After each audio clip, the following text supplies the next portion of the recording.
Baik, assalamualaikum warahmatullahi wabarakatuh. Selamat pagi, mbak-mbak yang cantik, mas-mas yang ganteng. Hari ini pertemuan pertama kita, kebetulan kita akan membahas tentang understanding the nature, language, and structure of journalism in opinion writing. Nah, sebenarnya ini kan materi yang refresh dari materi sebelumnya. Oke, baiklah. Nah, sebelum kita mulai nih, ada baiknya kita mendengarkan dulu satu dua patah kata dari si Oyen. Oke, baik. Senin pagi minum kopi. Jaket. Biar otak makin cerdas. Jaket. Walau tugas bikin pusing. Jaket. Santai aja. Tetap waras. Baik, itu tadi pesan dari Oyen. Jangan lupa ya, walaupun banyak tugas tetap harus waras. Baiklah. Nah, sebelum kita mulai pelajaran ini, ada baiknya kita mendengarkan satu dua kata patah dari Kak, siapa nih enaknya kita panggil? Kak Pinky ya. Baik, kita dengarkan dulu apa kata Kak Pinky. Halo Gen Z ceria. Oh, kita disuruh berdoa. Baiklah, yuk kita berdoa dulu ya. Mari berdoa dahulu. Mulai. Berdoa selesai. Halo. Baik, kita sudah berdoa. Lalu, nah, ini teman-teman semua, saya mau lihat nih kehadirannya. Siapa tahu kan ada di sini tapi ternyata ada dan tiada gitu. Silahkan di scan, boleh di di ininya juga diketik juga tidak masalah. Monggo silakan. Sudah? Baik. Nah, ini ada satu penghargaan ya yang diperoleh ketika jurnalis ini dia membuat konten, dan kebetulan ini meraih medal silver atau pemenang kedua. Jadi karena berhubung hari ini kita belajar tentang English for Journalism, maka ada baiknya kita melihat dulu contoh yang salah satu contoh produk jurnalistik yang telah meraih medal silver di tingkat internasional. Ayo kita lihat dulu ya.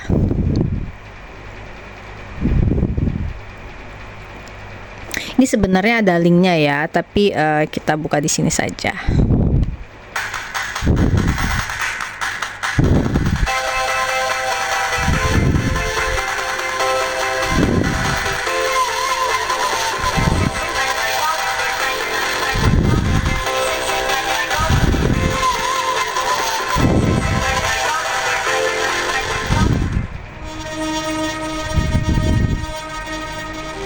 Nah, ini teman-teman, di produk jurnalistik kali ini si kreatornya itu menceritakan satu cerita. Kita lihat ini.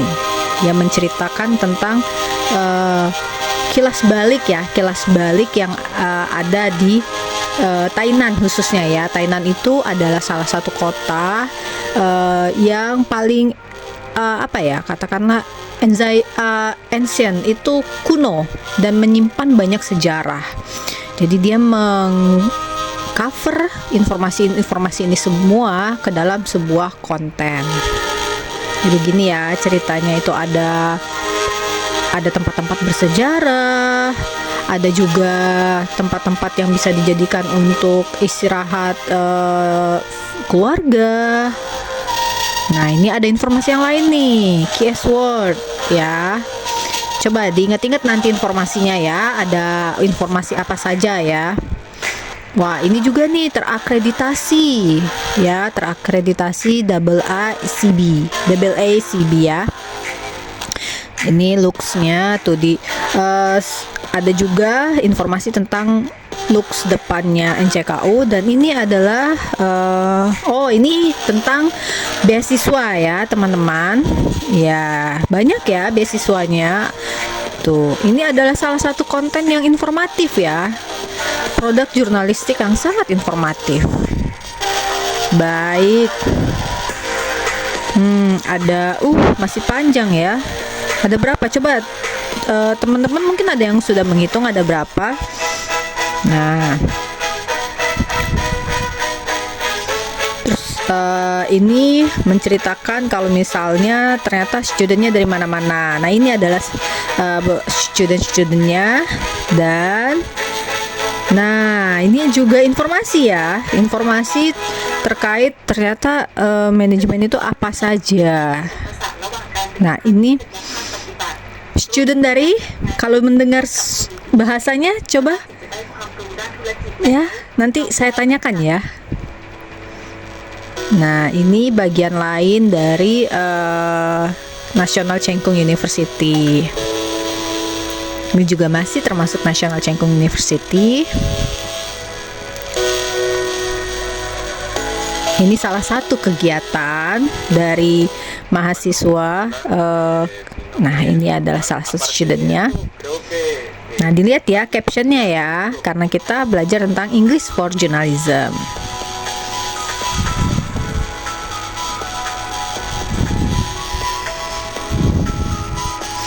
Baik, aduh, itu salah satu produk jurnalistik yang telah meraih medal silver. Nanti teman-teman bisa melihat videonya ada di YouTube-nya College of Management NCKU ya. Di sini, baiklah. Sekarang pertanyaannya, siapa yang mau ikutan menang juga nih? Siapa yang mau juga menang? Ya. Semua ilmu itu bisa masuk, maka kalau mau jadi yang seperti tadi menang, kita harus mampu. Kalau ilmunya sudah masuk ya, artinya kita harus mampu menerapkan ilmunya. Nah, hari ini kita akan seperti video tadi bilang ya. Video tadi kan tentang konten produk jurnalistik ya. Salah satunya adalah dalam bentuk audiovisual. Kalau begitu, jika teman-teman juga mau, maka teman-teman juga harus mampu menyusun produk jurnalistik. Nah, hari ini kita akan belajar tentang opini. Dan saya yakin ini teman-teman semua di sini pasti, keren-keren ini nanti ya opininya. Baik. Nah, ini teman-teman, ketika kita belajar tentang opinion journalism, maka kita harus paham dulu apa itu opini, definisinya ya. Jadi kalau teman-teman bisa memahami apa itu artinya opini ya, dan membandingkannya dengan produk-produk yang lain, artinya teman-teman nanti bisa membuat opini, berita, dan lain sebagainya, begitu ya. Dan karakter opini jurnalistik ini ya teman-teman, ketika kalau berita itu ada apa? Fakta. Terus strukturnya seperti apa? Piramida terbongkar. Oh, tidak ya. Piramida terbalik ya. Piramida terbalik itu seperti apa? Seperti ini. Wah, itu namanya kubus yang belum jadi karena satu sisinya kayak gini ya kalau kubus ya. Oke. Piramida terbalik kayak mana? Kayak gini. Oh, tidak juga. Piramida terbalik itu seperti ini tapi dibalikin ya, gitu ya. Oke. Terus setelah kita memahami karakteristiknya, oke, sudah paham ya kan? Nih semua teman-teman udah paham. Perbedaannya dengan konten-konten yang produk-produk yang lain, berita misalnya, feature misalnya, kan tadi sudah itu. Nah, artinya sekarang kita akan membahas tentang penulisannya, bahasanya. Nah, kalau mau menulis di opini ya, teman-teman harus menulisnya dengan singkat pastinya, jelas, padat, dan menarik. Jangan bertele-tele ya. Misalnya, saya pergi ke pasar. Sudah, saya pergi ke pasar. Jangan saya melangkah maju pergi ke pasar hari ini 7.30 dan lain sebagainya. Itu kan terlalu banyak redundance. Jadi kalau misalnya maju melangkah, ya namanya kita maju, pasti melangkah, begitu kan? Jadi kalau misalnya maju, ya maju saja, melangkah saja, jangan redundance. Makanya kalau untuk menulis opini jurnalistik itu harus singkat, karena kita itu sedang gambling. Ya teman-teman, gamblingnya apa? Gambling terhadap perhatian Audi apa ini? Audience, bukan mobil Audi ya. Jadi itu satu. Terus juga harus jelas dan padat. Padat itu sama dengan maksudnya tadi, singkat. Jadi dipilah-pilah bahasanya ya. Nah, ketika 4 komponen ini sudah bisa teman-teman pahami, maka berikutnya adalah bahasanya pun harus formal atau semi formal. Semi formal itu ya artinya teman-teman boleh memakai bahasa yang ada kesehariannya, bahasa-bahasa yang katakanlah ada bahasa gaulnya, boleh. Untuk beberapa opini bisa, untuk beberapa media digital bisa, untuk beberapa media digital yang lain, nah itu ada striknya, ada ketentuannya, harus pakai bahasa formal begitu. Jadi berita dan opini sebenarnya hampir-hampir mirip, tapi kalau berita itu piramida terbalik seperti ini ya. Kalau opini teman-teman itu runut, dalam artian runutnya itu tergantung sama apa topiknya, dan teman-teman banyak mengungkapkan fakta, riset gitu ya. Nanti kita akan bahas, tunggu dulu ya, tenang saja. Nah, terakhir adalah penggunaan retorika dan argumen yang kuat. Tadi saya sudah bilang, perlunya riset itu adalah di sini. Jadi kalau berita tadi kan kita sudah membahas sedikit berita. Berita itu apa? Berita itu adalah kejadian yang faktual dan aktual. Kalau opini bisa saja sesuai dengan trennya, tapi bisa jadi sama sekali saat itu tidak ada pembahasan tentang itu, begitu. Dan kalau berita itu ada narasumber hidupnya. Kalau opini, narasumber hidupnya siapa?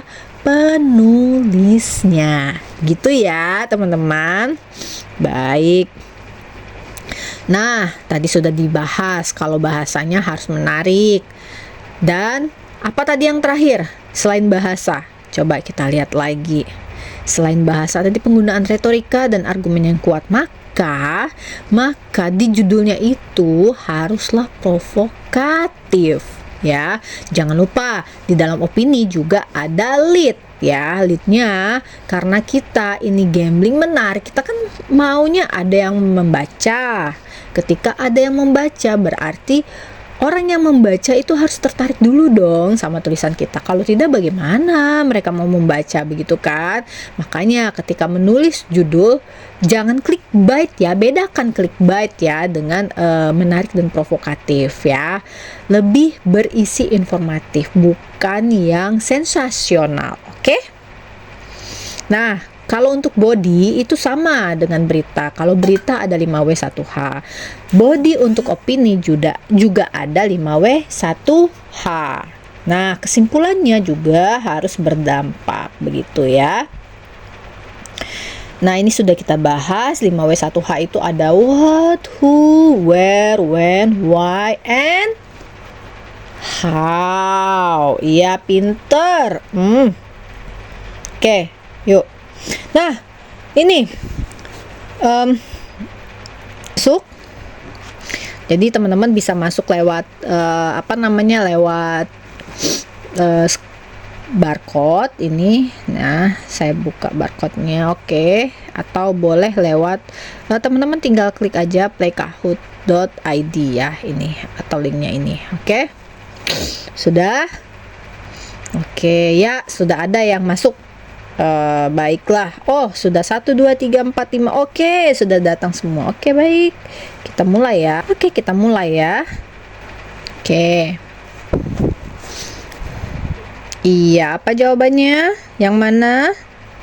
Yang mana? Yang mana? Yang mana? Yang mana? Wah, benar. ya. Oke. Ada lagi nih, ada lagi satu lagi, ayo. Yang mana? Menulis opini harus iya, benar. Nah, wah, hebat-hebat semua ini. Oke, kita balik lagi ya. Jadi itu ya untuk hari ini. Nah, refleksinya siapa yang mau ini? Siapa yang mau bersuara? Kira-kira kita hari ini sudah belajar apa saja? Iya, coba. Iya, benar sekali itu dah. Aduh, nanti nih sebentar lagi akan menjadi jurnalis ya. Well, tidak mesti jadi jurnalis ya. Penulis juga itu butuh ya untuk memiliki standar kompetensi yang hari ini kita pelajari. Baik, hari ini kita cukupkan. Dari saya mohon maaf lahir batin, kurang itu adalah dari saya, dan semoga besok kita bisa ketemu lagi dengan hari yang lebih ceria lagi. Saya tutup ya. Assalamualaikum warahmatullahi wabarakatuh.